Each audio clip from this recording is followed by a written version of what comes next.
오늘 우리에게 주시는 하나님의 말씀은 시편 3편 1절에서 8절까지의 말씀입니다. 시편 3편 1절부터 8절까지의 말씀입니다. 구약성경 805페이지에 있습니다. 우리 읽기는 1절부터 3절까지만 같이 한 목소리로 읽어보도록 하겠습니다. 함께 읽겠습니다. 여호와여, 나의 대적이 어찌 그리 많은지요. 일어나 나를 치는 자가 많으니이다. 많은 사람이 나를 대적하여 말하기를 그는 하나님께 구원을 받지 못한다 하나이다. 셀라. 여호와여, 주는 나의 방패시오 나의 영광이시오 나의 머리를 드시는 자이시니이다. 아멘. 오늘은 시편 3편 말씀으로 우리 함께 말씀을 나누기를 원합니다. 우리 150편에 이르는 이 시편은 출애굽 시대부터 포로 귀환 시대에 이르기까지 우리 수많은 저자들에 의하여서 하나님이 주신 인생을 노래하고 있는 장면들을 담고 있습니다. 그런데 우리가 시편을 살펴보게 되면 이 노래들에는 하나님에 대한 찬양과 감사와 기쁨의 노래만 있는 것은 아니죠. 때로는 좌절과 분노, 슬픔의 노래도 우리 시편에 담겨져 있습니다. 하지만 그런 상황 속에서도 시를 노래하는 사람들은 저마다 하나님께 신뢰와 확신과 경외를 이렇게 고백하고 있는 것이죠. 왜 그럴까요? 그들의 인생에서 하나님이 함께 하신다는 것을 이렇게 믿고 확신하기 때문입니다. 그래서 우리가 시편을 읽다 보면 하나님이 우리 인생에서 힘과 위로가 되어주시고 우리의 슬픔 가운데 상황들을 들어주시고 또 여전히 함께 하신다는 것을 우리는 시편의 말씀을 통해서 알 수가 있는 것이죠. 오늘 우리가 읽은 이 시편 3편은 다윗이 느꼈던 그런 좌절과 슬픔의 상황 가운데 하나님을 향한 믿음의 고백과 확신이 오늘 시편에 기록되어져 있는데, 우리도 다윗처럼 이렇게 고난과 좌절이라고 하는 시간은 누구에게나 찾아올 수 있다는 것을 알려주고 있습니다.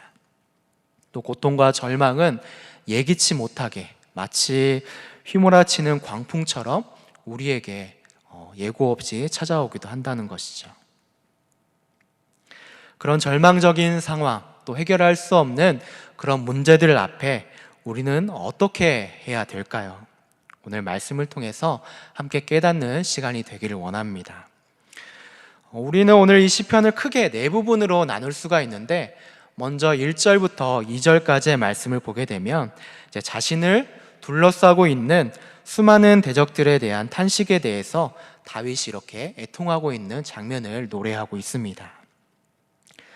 두 번째로 3절과 4절 말씀을 보게 되면 이러한 상황 가운데서도 방패 되시는 하나님께서 응답해 주실 것이라는 확신의 내용을 우리에게 표현하고 있습니다.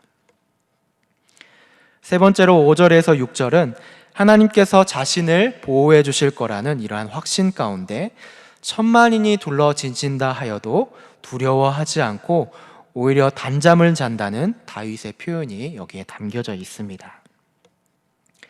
마지막으로 7절에서 8절 말씀을 보게 되면 하나님께서 이 모든 상황 가운데 일어나 원수들을 치시고 또 자신을 구원해 주시기를 기원하는 내용으로 이렇게 본문이 4가지 단락 정도로 표시되어 있습니다. 이제 구체적인 내용을 우리가 한번 살펴보도록 하겠습니다.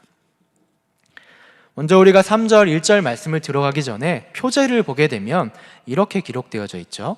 다윗이 처한 상황에 대해서 알 수가 있는데, 이 시는 다윗이 그 아들 압살롬을 피할 때에 지은 시다라고 이렇게 우리에게 기록해 주고 있습니다.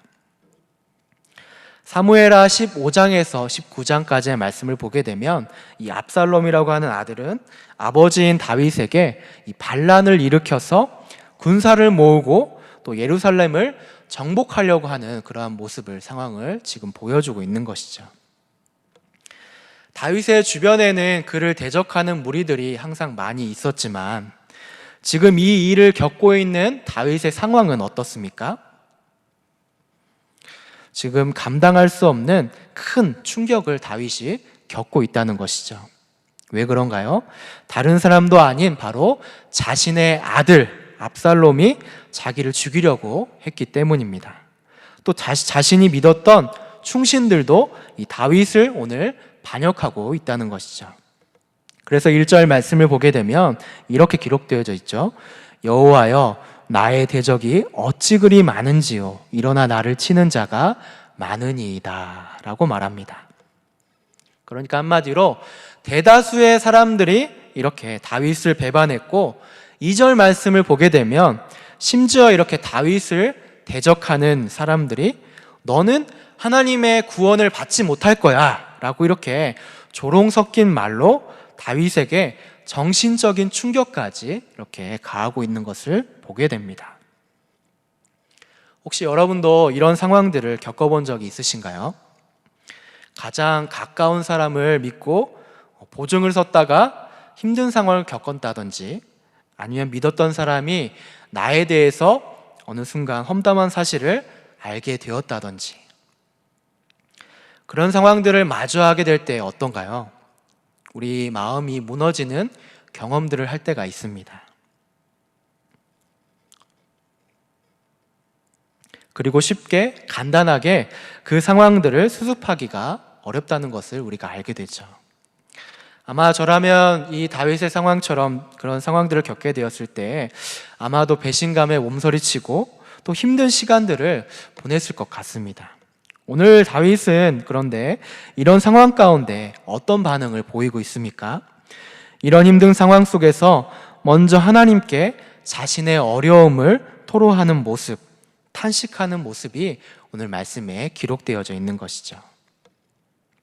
아마도 제가 다윗이라면 왕이었기 때문에 가진 권력을 가지고 인간적인 방법으로 군대와 또 여러 사람들의 힘과 능력을 동원해서 이 상황들을 해결하지 않았을까 생각이 됩니다.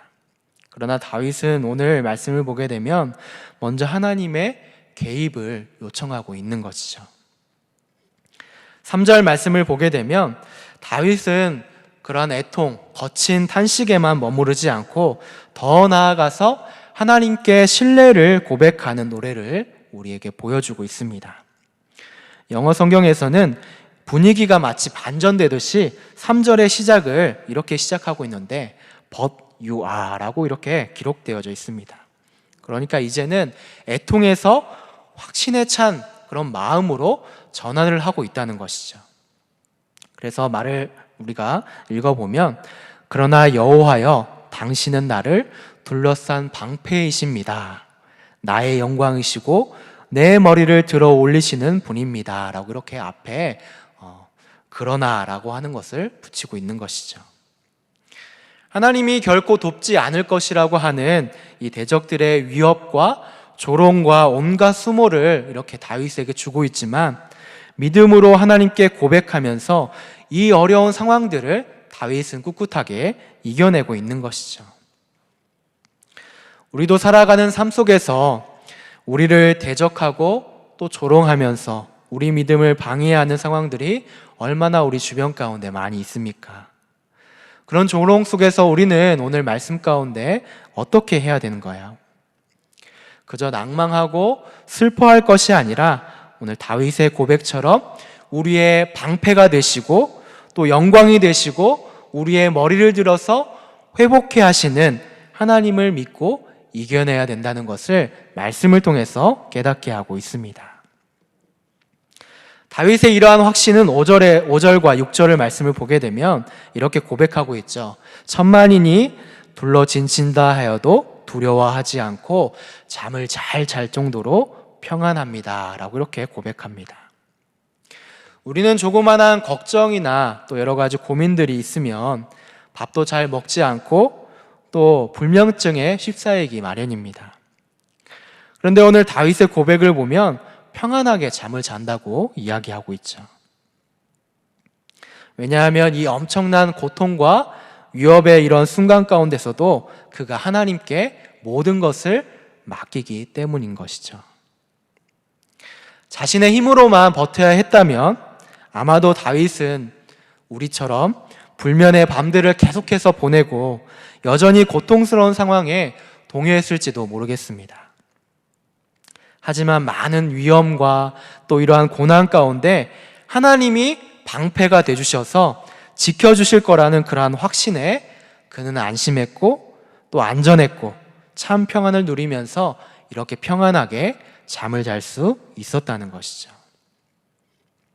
사랑하는 우리 성도 여러분, 우리의 안고 서심을 우리 주님께서 환난 가운데 여전히 우리를 붙드시고 보호하고 계신다는 사실을 우리는 항상 잊지 말아야 할 것입니다. 우리의 삶은 우리의 힘으로 하는 것이 아니라 하나님이 하신다는 것을 오늘 말씀을 통해서 우리에게 깨닫게 하고 있는 것이죠. 우리가 이것을 바라고 또 믿고 우리가 나아간다면 우리의 삶도 다윗처럼 이렇게 진정한 평화를 누릴 수 있게 될 것입니다. 계속해서 우리 7절 말씀을 보게 되면 다윗은 자신을 구원해 주시고 또 원수의 뺨을 치시고 악인의 일을 꺾어달라고 이렇게 간구하고 있습니다. 이렇게 악인의 원수의 뺨을 치는 것과 악인의 일을 꺾는 행위 모두가 이렇게 완료형으로 우리에게 제시되어 있는데 이미 그렇게 이루어질 것을 확신하고 믿고 있다는 것이죠. 사무엘하 18장을 보게 되면 다윗의 이러한 믿음대로 그를 반역했던 압살롬과 대적들은 모두 이렇게 망하게 되었고 결국 다윗은 다시 왕권을 회복할 수 있었다고 합니다. 우리도 이렇게 많은 역경 속에 살아가고 있습니다. 때로는 죽을 것 같은 고통과 배신, 힘겨움이 우리를 때로는 올가맬 때가 있습니다. 누구도 도와줄 수 없는 그런 상황 속에서도 우리에게 희망이 있는 것은 이렇게 여전히 우리 삶에서 주님이 우리와 함께 계신다는 것입니다. 비록 우리가 지금 현실에서 고통 가운데 놓였다 할지라도 하나님께서 반드시 이 모든 일들에 합력하여 선을 이루어 주실 것입니다. 우리가 이것을 믿는다면 우리는 다윗처럼 절망하지 않습니다. 또 문제될 것이 없습니다. 8절을 보게 되면 다윗은 이제 고통과 슬퍼하는 마음을 그치고 확신에 찬 마음으로 이렇게 고백을 하고 있죠. 구원은 여호와께 있사오니 주의 복을 주의 백성에게 내리소서라고 이렇게 고백합니다. 참으로 우리 인간의 생사화복을 주관하시는 분, 구원을 책임져 주시는 분이 누구십니까? 바로 하나님 한 분밖에 없다는 것을 우리가 알 수가 있습니다. 사랑하는 우리 성도 여러분, 절망적인 우리의 상황 가운데서도 현실 가운데서도 우리의 곁을 지키시고 도와주시는 분은 오직 하나님 한 분밖에 없다는 것을 계속해서 우리는 말씀을 통해서 알게 됩니다. 우리는 계속해서 코로나로 인하여서 많은 삶이 바뀌고 힘들고 어렵고 때로는 무너지는 그런 삶의 경험들을 우리가 우리 가운데 겪고 있습니다. 때로는 앞이 보이지 않는 긴 어둠의 터널을 우리가 걷는 것처럼 보일 때도 있습니다. 그러나 우리가 이런 때일수록 우리를 도우시고 여전히 함께 하시고 우리에게 진정한 평안을 주시는 우리 하나님을 우리가 믿고 바라고 나아간다면, 기도한다면 결국 하나님께서는 우리에게 진정한 평안을 주시고 평안한 단잠을 우리에게 허락해 주실 것입니다. 하나님만이 우리의 모든 상황들을 아시고 도와주실 것입니다. 오늘 다윗은 힘든 상황 속에서도 여전히 하나님을 신뢰하고 도움을 구했습니다. 우리도 어려운 상황이지만 더욱더 하나님을 신뢰하고 믿음으로 승리해 나가는 귀한 우리 믿음의 성도들이 되었으면 좋겠습니다. 다윗이 오늘 고백을 통하여서, 믿음의 고백을 통하여서 확신했던 것처럼 하나님께서 우리에게도 기쁨과 회복의 시간을 확신할 것을 우리가 믿고 그렇게 오늘 하루도 나아간다면 우리도 오늘도 하나님의 인도하심 가운데 그렇게 귀한 하루를 맞이하게 될 것입니다. 우리 그런 믿음을 가지고 이번 한 주도 기쁨으로 살아갈 수 있는 우리 귀한 내일의 성도님들이 될 수 있기를 주님의 이름으로 축복하고 기도합니다. 우리 함께 오늘 말씀을 가지고 이렇게 기도했으면 좋겠습니다. 어려운 우리 이 순간이지만 주님께 간구하며 믿음으로 확신하는 우리의 모습이 되게 해주십시오 라고 이렇게 기도했으면 좋겠습니다. 또 함께 기도하실 때에 코로나로 인하여서 무너진 우리의 가정과 사회와 교회가 회복해되는 역사가 있게 해달라고 우리 이렇게 두 가지 기도 제목을 놓고 또 마지막으로 여러분들의 개인의 기도 제목을 놓고 함께 기도하도록 하겠습니다. 다 같이 기도하겠습니다.